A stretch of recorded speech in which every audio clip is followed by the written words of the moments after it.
Good morning, room 22. I'm going to touch base with you a little bit more on area, and I'm suggesting you watch my video first before you watch the on the spot video, because I'm going to give you a little bit more of an overview, and then they can go into a little bit more detail.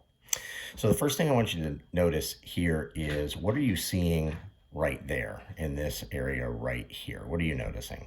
Hopefully you say an array.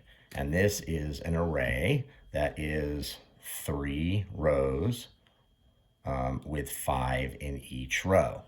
This is a 3 by 5 array, and we know that 3 times 5, of course, equals 15.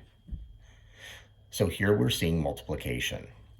Well, area is measuring a flat surface, piece of paper, a picture, a wall, a floor, something flat, and they want to know how many squares can fit into that space. So for right now, we're just going to look at this rectangle. But I want you to think of area like an array, because you already know about arrays. If I take all of these pieces here and I squish them together, it's going to look like this. Here are our 15 pieces that are inside the rectangle. So all 15 fit right inside there. We just took these up here and put them together. This is still an array. This is still a 3 by 5 array. And that's how I want you to think of area. I want you to think of it as an array, 3 by 5. In this case, how many squares are there in here? That's what they're measuring. We know there's 1, 2, 3, 4, 5 squares here.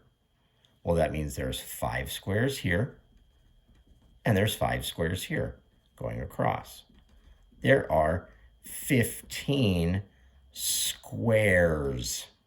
So we put 15 SQ, and all we have to do now is, if they were measuring in centimeters, we put centimeters.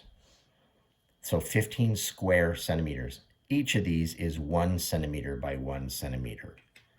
So that means it is 15 square centimeters. Let's try another one. I'm going to erase this and